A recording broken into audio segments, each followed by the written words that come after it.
आप सीनियर वहां के ना बने।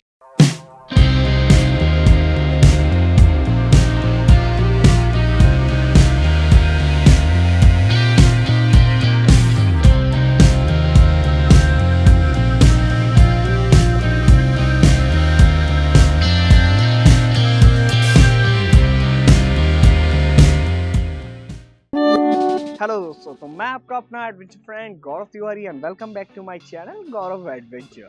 तो दोस्तों, इस वीडियो में हम बात करने जा रहे हैं जो बीएमसी में मैं अभी रिसेंटली गया था, जिसकी वीडियो आप ऑलरेडी देख चुके होंगे। अगर नहीं देखी है तो जाके वीडियो चेक ज़रूर करें। तो दोस्तों, बात करते हैं अब उसके बारे में कि अगर आप बीएमसी के लिए जाते हैं तो जो गलतियाँ हमने की थी आप वो ना करें, और बहुत बड़ी बड़ी गलतियां की थी तो वो ट्राई करूंगा कि आप ना करें, और जिसकी वजह से हम बहुत पछताए भी थे। मैं ही नहीं, कुछ गलतियां हमारी टीम ने भी की थी। तो दोस्तों, स्टार्ट करते हैं वन बाय वन। बहुत सारे पॉइंट्स हैं, बहुत इंटरेस्टिंग पॉइंट्स हैं, तो ज़रूर देखें वीडियो को पूरा। एंड अब दोस्तों स्टार्ट करते हैं। इसके अलावा हमारा एक और चैनल है, तो उसे भी जाके चेक ज़रूर करें एंड उस पर भी अपना सपोर्ट ज़रूर बनाएं, जिसका नाम है सोशल विद गौरव, एंड उसकी लिंक भी मैं डिस्क्रिप्शन में प्रोवाइड कर दूंगा। तो आते हैं हम अपने पहले पॉइंट पे। तो पहला पॉइंट जो है हमारा, विदाउट प्रिपरेशन के या विदाउट प्रैक्टिस के आप बीएमसी के लिए प्लीज़ रिक्वेस्ट है कि मत जाइएगा, वरना अच्छे से आपकी क्लास लगने वाली है।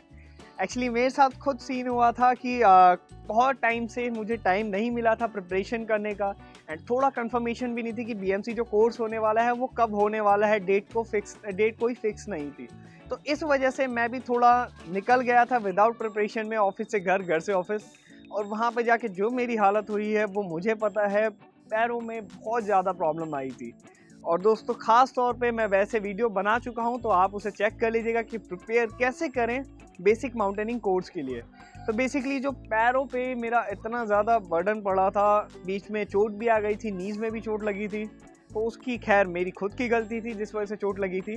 तो बिना प्रिपरेशन के ना जाएं, और ख़ास तौर पे लेग्स की प्रिपरेशन हो सके जितनी हो सके उतनी करें। एंड जाने के 2 दिन पहले प्रिपरेशन अपनी छोड़ दीजिएगा, क्योंकि उतना मसल्स को रिलैक्स होने का टाइम मिल जाता है। तो दूसरा है कि कभी भी अगर आप किसी अदर स्टेट में जा रहे हैं कोर्स करने, या तो मैं तो बोलूँगा कि अगर आप किसी भी इंस्टीट्यूट में कोर्स करने जा रहे हैं तो ट्राई करें कि आप सीनियर वहाँ के ना बने। एक्चुअली हुआ क्या, सीनियर का मतलब क्या होता है, एक तरीके से लीडर होता है पूरे कोर्स का।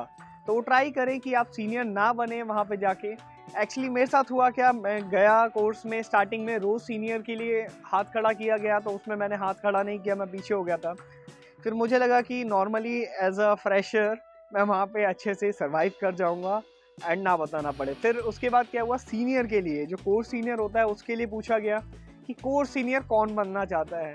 तो पता नहीं, अपने आप ही हाथ मेरा ऐसे ऊपर की तरफ खड़ा हो गया। मैं कह रहा चलो कोई दिक्कत नहीं। सर ने एक एक करके बुलाया। एक्चुअली मेरे साथ 5-6 लोगों ने और हाथ खड़ा किया था, एक एक करके उनकी कमांड चेक की गई। और स्टार्टिंग से मैं आपको बता दूं तो 5 साल से जस्ट मैं, आपकी नॉलेज के लिए, मैं सिर्फ कमांड ही कर रहा हूँ या चीज़ों को कोऑर्डिनेट कर रहा हूँ। तो गलती से मेरी कमांड थोड़ी सही हो गई थी, तो जिस वजह से मुझे कोर्स का सीनियर बना दिया गया।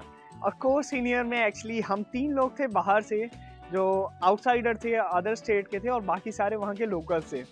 तो सीन क्या हुआ कि स्टार्टिंग से ही इंस्ट्रक्टर्स को मैं ब्लेम नहीं करना चाहूँगा, इंस्ट्रक्टर बहुत अच्छे थे। उन्होंने किसी में भी तुलना नहीं की कि वो अदर स्टेट का है, ये हमारे स्टेट का है, तो ऐसा नहीं किया। अब हाँ, बट बच्चों को लेके थोड़ा एक कंपटीशन का जो लेवल था हमें लेके कि किसी भी चीज़ में आर्ग्यू करना, वो थोड़ा बढ़ गया था। तो इसलिए मैं बोलूँगा कि अगर आप किसी अदर स्टेट में जाते हैं कोर्स करने, तो सीनियर ना ही बने तो अच्छा है, वरना आपकी बहुत अच्छे से परीक्षा ली जाने वाली है। इंस्ट्रक्टर के तौर पे नहीं, बट बच्चों से बहुत सारी चीज़ें हैं जो आपको देखने को मिलेंगी। तो कंपटीशन के लिए मैंने ट्राई भी किया कि बेस्ट ट्रेनी शायद बन पाऊँ, बट नहीं बन पाया। Hope so next time try करेंगे। अगर मैं किसी और इंस्टीट्यूट में जाता हूँ कोर्स करने, या उसमें भी जाऊँगा, तो ट्राई करेंगे बेस्ट ट्रेनी हम बन सके। अब दोस्तों आगे बढ़ते हैं और जानते हैं हम अपने नेक्स्ट पॉइंट के बारे में। तो अगला जो पॉइंट है हमारा, तो दोस्तों अब आगे जो मैं बात करूँगा, 2 सबसे इम्पोर्टेंट चीज़ में से ये एक सबसे इम्पोर्टेंट चीज़ है कि अगर आप जाते हैं, हमारी हालत बहुत ज़्यादा ख़राब हुई थी इस चक्कर में, तो अगर आप जाते हैं कोर्स के लिए तो एक wind proof and water proof track pant लेके ज़रूर जाएं, क्योंकि बाकी नीचे तो बिल्कुल सही था, कोई इशू नहीं आया। आरएमसी के अंदर जो ट्रेनिंग हो रही थी उसके अंदर कोई इशू नहीं आया, बट जब हम ऊपर गए ग्लेशियर ट्रेनिंग के लिए, उस टाइम मैं बहुत परेशान हुआ था क्योंकि जो हम ग्लेशियर पे जब आइस की एक्टिविटी कर रहे थे या स्नो क्राफ्ट कर रहे थे, आइस क्राफ्ट, तो उसके अंदर जो उसके छींटे थे या पीसीस जो थे वो ट्रैक पैंट के ऊपर लग जा रहे थे। या जब हमने ग्लेसाइडिंग की थी, ग्लेसाइडिंग की आपको वीडियोस में वैसे मैं दिखा चुका हूँ ब्लॉग के अंदर, उसके अलावा मैं बता देता हूँ। जब ऊपर की तरफ से स्लाइड करके नीचे आते हैं उसके भी दो मेथड होते हैं, एक चेयर पोजीशन होता है, सेकंड सीटिंग पोजीशन होता है। तो इन दोनों में भी कई बार ऐसा हो रहा था जो पीसीज वगैरह हैं पूरी ट्रैक पैंट पे चिपक जा रहे थे और जिसकी वजह से उस टाइम बहुत ज़्यादा ठंड लग रही थी। खैर गैटर्स की वजह से थोड़ा बहुत नीचे के बच गए थे, बट ऊपर हाल आपको बता नहीं सकता, बयान नहीं कर सकता क्या सिचुएशन उस टाइम हो गई थी। अगर चंदन भाई इस वीडियो को देख रहे होंगे या बाकी जो मेरे साथ गए थे वो वीडियो को देख रहे होंगे तो उन्हें अच्छी तरीके से मेरी कंडीशन पता होगी एंड उन्हें भी अपनी कंडीशन पता होगी क्या हाल हुआ था जिनके पास जो वाटरप्रूफ है ट्रैक पैंट नहीं थी। तो खैर मैं आपको बता दूं कि पूरी तरीके से कोई वो चीज़ वाटरप्रूफ नहीं होती है। बाकी अब इसके बाद आते हैं सेकंड इंपॉर्टेंट चीज़ के बारे में। तो कबीर भाई से अनुरोध करूंगा प्लीज़ ग्लव्स पास करेंगे। तो दोस्तों अब आते हैं इस ग्लव्स के बारे में। आपको ऊपर से देखने में बहुत अच्छे ग्लव्स लग रहे होंगे, बट मैं दिल्ली से ले जाना भूल गया था जो वाटरप्रूफ ग्लव्स हैं वो। तो मैं आपसे अनुरोध करूंगा कि आप अगर जाते हैं तो दिल्ली से या जहां से आप लोकल हैं तो वहां से एक वाटरप्रूफ या स्नो प्रूफ ग्लव्स ज़रूर लेके जाए, क्योंकि जो हमारे हाथों की कंडीशन थी हद हो गई थी। तो वहाँ पे जाके मैंने चंदन भाई से ये ग्लव्स मंगाए थे। ये जो ग्लव्स मुझे पड़े थे घटिया से ग्लव्स थे। खैर जो ये ग्लव्स मुझे पड़े ये पड़े 400 का 400 के मतलब लगभग पड़े और इतनी घटिया क्वालिटी है, मैं आपको दिखाना चाहूँगा। ये दूसरे दिन ये फट के ऐसे हो गए।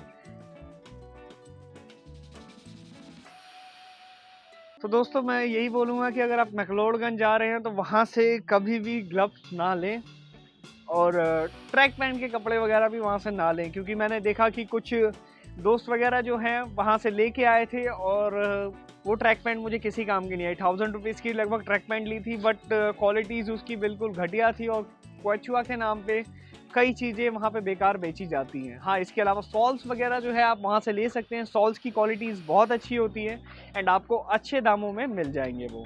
तो दोस्तों आगे बढ़ते हैं और जानते हैं नेक्स्ट पॉइंट के बारे में। और जल्दी जल्दी मैं वीडियो को कवर करूँगा क्योंकि वीडियोस जल्दी ख़त्म करनी है एंड काफ़ी लंबी भी हो चुकी है। तो नेक्स्ट जो हमारा पॉइंट है वो है क्लाइंबिंग शूज़ और पीटी शूज़। जो आप क्लाइंबिंग का सेशन होगा, रॉक क्लाइंबिंग का सेशन होगा या आर्टिफिशियल वॉल क्लाइंबिंग का जो सेशन होता है इसके अंदर, तो उसके अंदर मैंने गलती की थी कि मैं ट्रैकिंग के जो शूज़ होते हैं क्वेचुआ के वो लेके गया था। खैर ट्रैकिंग के लिए तो वो एक बार को ठीक है, बट क्लाइंबिंग के लिए बिल्कुल ठीक नहीं है, क्योंकि उसमें क्लाइंबिंग के लिए ग्रिप आप नहीं बना सकते। बड़े बड़े बूट्स होते हैं तो कई बार चांसेस हैं, मैक्सिमम चांस ऐसा है कि आपके पैर स्लिप करेंगे एंड एक जगह पे फोकस नहीं होंगे। तो जाने से पहले क्लाइंबिंग शूज़ लेके जाएं या उसके अलावा पीटी शूज़ आपको सस्ते मिल जाएंगे, वो भी ले जाना ना भूलें अगर आपके पास क्लाइंबिंग शूज़ अवेलेबल नहीं है तो। इसके बाद दोस्तों आगे बढ़ते हैं और आते हैं नेक्स्ट पॉइंट के ऊपर। तो नेक्स्ट पॉइंट है, जब आपकी सर्वाइवल नाइट हो तो ये गलती से ना सोचें कि उस दिन आप आराम से सो सकते हैं, और ट्राई करें कि सबसे पहले जो इंतज़ाम आपका हो, आप पहले तो मेरी वीडियो जाके चेक करें सर्वाइवल नाइट की। उसके अंदर हमारी जो कंडीशन, इतनी बेकार कंडीशन हो गई थी सर्वाइवल नाइट में, कैसे हमने रात काटी थी हमें पता है, तो आप ज़रूर जाके चेक करें। हाँ, अब आते हैं उसी पॉइंट को कंटिन्यू करते हैं आगे। तो दोस्तों उस टाइम सर्वाइवल नाइट जिस टाइम होती है तो ट्राई करें कि आग के पास आप ज़्यादा से ज़्यादा देर रहें। वहाँ पे आप एक बार को सो सकते हैं, बट अलग से आप चाहेंगे कि अलग से हमारा ऊपर से कवर है, क्योंकि स्लीपिंग बैग आपके पास अवेलेबल उस टाइम नहीं होते, तो आप सोचेंगे कि अलग से हमारा कवर है या तंबू है जो भी है उसके नीचे आप सो सकते हैं, जो आपके पास चीज़ें हैं पहन के या ओढ़ के। तो शायद आप गलत सोचते हैं, या हो सकता है कि आप सो भी सकते हैं, मैं गलत सोच रहा हूँ, अगर आप कहीं भी सोने की आपकी आदत है तो हो। और दोस्तों आगे बढ़ते हैं और जानते हैं नेक्स्ट, क्लोथिंग का ध्यान रखें। मैंने एक गलती की थी, खैर बाद में मैंने उसे सुधार भी लिया था क्लोथिंग को लेके, कि मैं सर्वाइवल नाइट में नॉर्मल एक जैकेट ले ली थी अपनी, उनकी फैदर जैकेट मैंने नहीं ली थी जो इंस्टीट्यूट की तरफ से मिला था, और ऊपर से विंड शीटर एक ले लिया था। तो खैर बाकी सबको मैंने देखा तो सबने अपनी फैदर जैकेट ले रखी थी और मैंने सिर्फ नहीं ली थी। तो किसी बहाने से मैं वापस टेंट में गया और जल्दी से मैं लेके वापस आ गया एंड वापस ग्रुप को ज्वाइन कर लिया उसी टाइम, जो हमें 5 मिनट का टाइम मिला था उसी के अंदर। तो दोस्तों इस चीज़ का ध्यान रखिए, अगर आप जाते हैं तो फेदर जैकेट अपनी ज़रूर लें। हाँ, कोर्स पे जाने से पहले एक चीज़ का और ध्यान रखें, अपनी रनिंग की जो प्रैक्टिस है वो ज़्यादा कर दें। कम से कम 2 से 3 महीने तक आप रनिंग की कंटिन्यू प्रैक्टिस करें। नेक्स्ट है ओवर क्लॉथिंग ना करें। अगर आप ग्लेशियर के लिए जब आप ऊपर जाएंगे, आइस क्राफ्ट या स्नो क्राफ्ट के लिए ऊपर जब जाएंगे, तो एक्स्ट्रा क्लॉथ ना लेके जाएं। मैक्सिमम मैं ट्राई करूँगा कि 2 जोड़ी सिर्फ कपड़े ऊपर लेके जाएं। हाँ, इनर कपड़े जो आपके होते हैं वो आप एक्स्ट्रा पेयर रख सकते हैं, बट आउटर आप इतना ना लेके जाएं, मैक्सिमम 3 जोड़ी।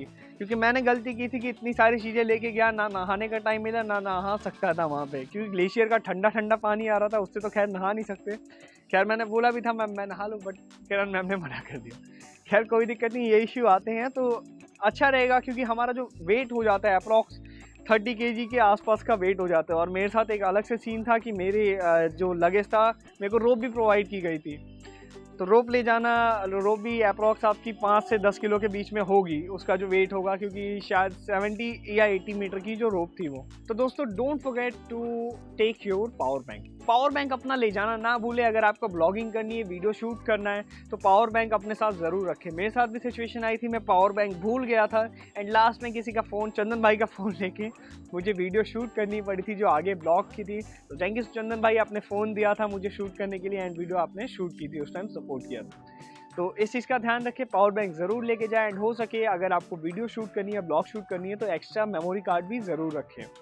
लास्ट पॉइंट जो हमारा है, उसके अंदर खाने की कोई ना कोई चीज़ अपने पास पर्सनली बचा के रखें, क्योंकि कई बार ऐसा होता है कि इतनी सारी ट्रेनिंग्स हो जाती हैं एंड प्रॉपर डाइट हमें नहीं मिल पाती। तो एटलीस्ट बिस्किट रखें या ड्राई फ्रूट्स वगैरह, इन सब चीज़ों को बचा के रखिए। हाँ, सर्वाइवल नाइट में आपको परमिशन नहीं मिलती इन चीज़ों को ले जाने की। ट्राई करिएगा कि आप इन चीज़ों को बचा के रखें एंड सेव थोड़ा करके रखें खाने के लिए। एटलीस्ट 5-6 पैकेट एक्स्ट्रा लेके जाएँ बिस्किट के, कि अगर आपको भूख लगती है तो आप खा सकें।